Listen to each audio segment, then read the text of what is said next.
We'll open up to the left there, Bill Bender. JT, going into the fourth quarter, obviously you guys are down 11. What did you say to your teammates before those last two drives, and what got you into that zone that you got into? Honestly, we've been in those situations quite a bit, whether it be spring ball or fall camp. What was going through my head was Coach Martin saying, go win the game. He says it all the time, go win the game. And so that's something that, we've been in that position before, and it was a great thing for our guys to go out there and execute it, and all 11 guys did their part. Far left, Ari. JT, it's been kind of an interesting up and down season, and we've asked you a lot over the last 5 weeks how it's been for you. Can you give us, now that you're at the highest, maybe you've been in your entire career, some insight on what it might have been like after the Oklahoma game, and do you have a special message for people, maybe the loud majority who wanted you not to be the starting quarterback of this team anymore? I mean, I don't know. I'm at a great spot right now. I mean, it's my senior year, being a quarterback at Ohio State. I love the guys in the locker room, I love the brothers that we have.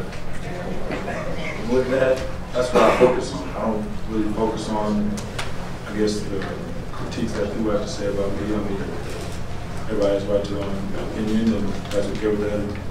And so that's something that doesn't affect me. But right now, I think I just am thankful and thanking God how blessed I am to be in the position I'm in.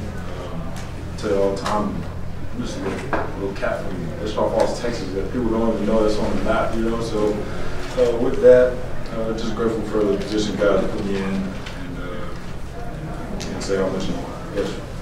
Second row left, Jacob.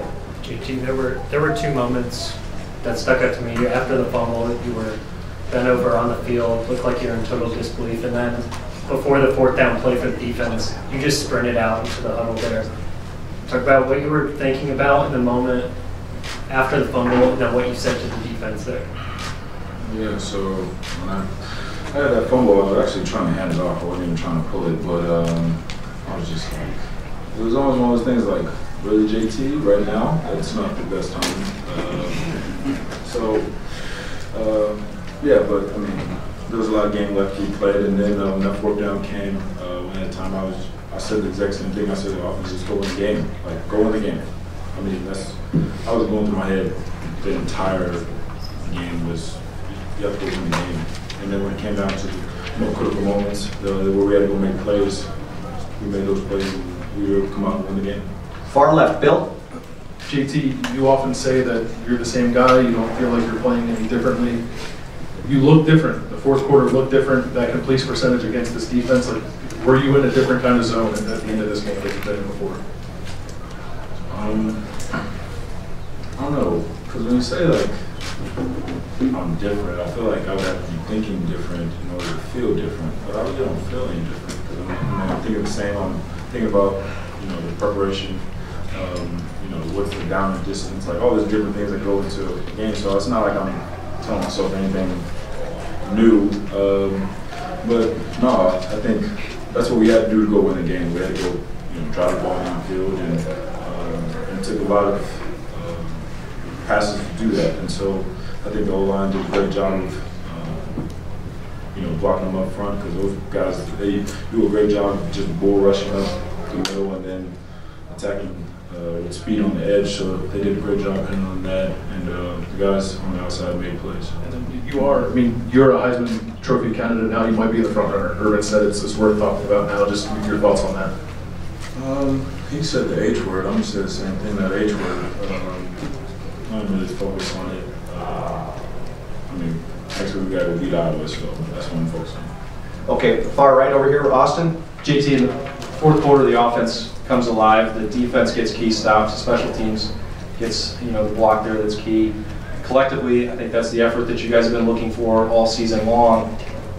What prompted that? How did it all come together? Because it seemed like it was bits and pieces up until that fourth quarter. Yeah, well, when it comes down to playing a Big Ten game, Penn State, number 2 in the country, at home, somebody's going to step and make plays. We also talk about that in the offseason. Well, who's going to make the plays? And I think we have a lot of people on our team that have that burning desire to go make those plays, and I think that's what you want in a team. You want to have a team or people that are shot from those moments, and so people step up and made those plays and had confidence in themselves, and I mean, at the end of the day, that's what you really want. Tim? JT, on the winning touchdown pass, Marcus Ball broke wide open in the middle. Just give me just your thought as you see that happening. What are your thoughts? Well, while it was happening, I saw the linebacker, I think it was 40, 43. I was like, hey, Jay, just put it over the linebacker and we score. And so I was able to do that. But that was about it, because he was getting depth. He saw me looking at him and was able to put it in a good spot. Marcus made a great catch. Front row, Rob?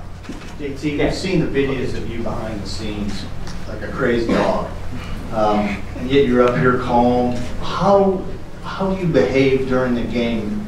What do you say to guys? And they know this about you, but is that inspirational to them, would you say? What is it inspirational?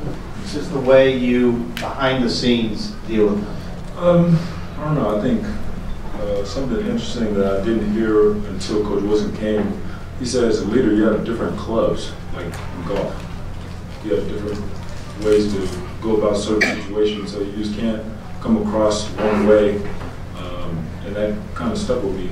Coach Day agreed with him. So with that, I mean, there's some times where I got to come across aggressive and intense, and get our guys motivated. Other times, you need poise and let everybody know that everything's going to be all right. We just got to, stick together and it's going to work out. How were you at the end, in the fourth quarter? Which one of those were you?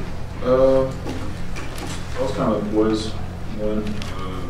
Just positive energy. Some coach Day said, go stay up, be positive. Was able to do that. And last question for JT here, and then we'll continue with his press conference on Tuesday. Dan. JT, called it the YC look back is the name of that play. How often you guys run that, and what look do you want on that? Did you see, and what's your reaction after that? You talking about the last touchdown? Yeah. Yeah, we actually put that in like on Wednesday. We had like 2 weeks to prepare. I think Wednesday or Tuesday. And so with that, it was put them in the tight spot. Being that they played cover 6, so they played cover 2 in the boundary. And then they got 2 guys running up on each other. I said that's a decision. And then the play action definitely helped.